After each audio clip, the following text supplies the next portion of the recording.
So a lot of people have been talking, and a lot of articles have been written regarding Joe Biden supposedly calling out two of the most conservative Democrats in the Senate.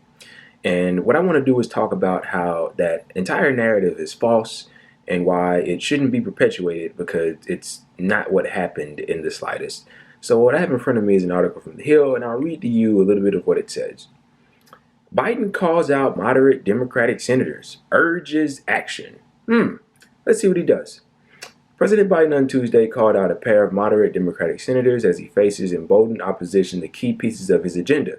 Touting the need to pass legislation on voting rights, Biden dismissed criticism over Democrats' inability thus far to move certain bills forward, noting that Republicans remain they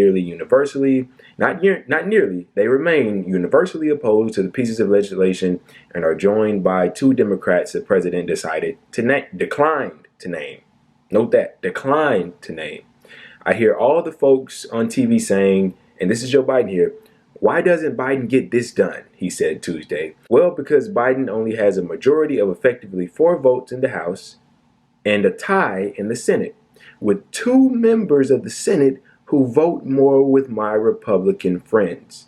The comment appeared to be targeted at Senators Joe Manchin and Kyrsten Sinema, who have been chief opponents of ending the filibuster to ease Democrats' path to passing legislation in the Senate.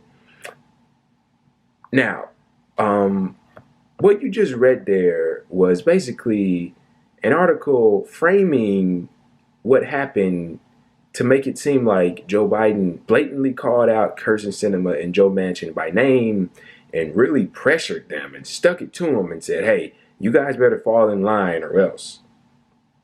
Now, after me reading that, does it seem like that's what happened whatsoever in the slightest? He didn't even mention their names. And it saddens me because I'm seeing a lot of respectable outlets and, people, more progressive people and outlets are running with this and saying that, wow, Joe Biden has a spine. He's finally putting his foot down. He's showing some backbone. How is this him being tough whatsoever? He declined to say their name. He declined to mention how he was going to get them to fall in line, if he even plans to do it, which he doesn't. He's not going to do it. You see, a person that actually urges action would have done the following. He would have said, well, look, we have this much in the House, there's a tie in the Senate, and we have 2 Democratic senators, which I will now name, Joe Manchin, Kyrsten Sinema, that are blocking legislation for the American people, and they're not helping you. So what I will do is I will actively campaign against them unless they do so. And I mean, you can do that publicly, but first you can try to do it privately. If they don't want to fall in line, then you do go public. You're the most powerful person in the world. You're the president of the United States. So you use your authority and your cachet to beat them in line, because they will indeed fall in line. Trust me, it will happen. But he's not doing any of that. He's just, kind of silently motioning to, 2 figures that he doesn't even name. I mean, everybody gets the hint, but you could at least say their name if they're that big of a roadblock to blocking progressive legislation, which they are. And I also want to get into that as well. They're making it seem as if this all falls upon Kyrsten Sinema and Joe Manchin. That is not true, people.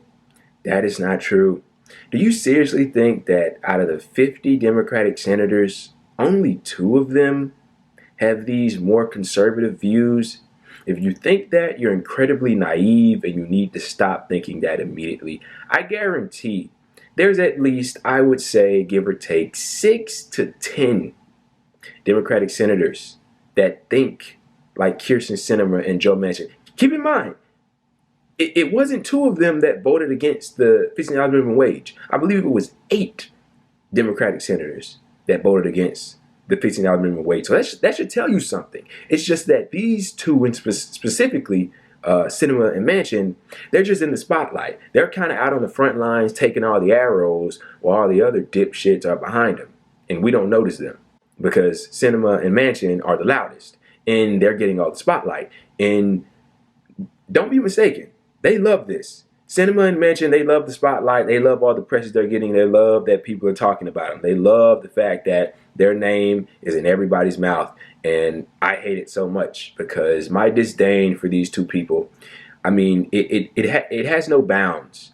And I say that because their ideologies are so awful and so sickening. They honestly have no good reasoning as to why they're doing the things that they're doing. And their reasoning is bipartisanship.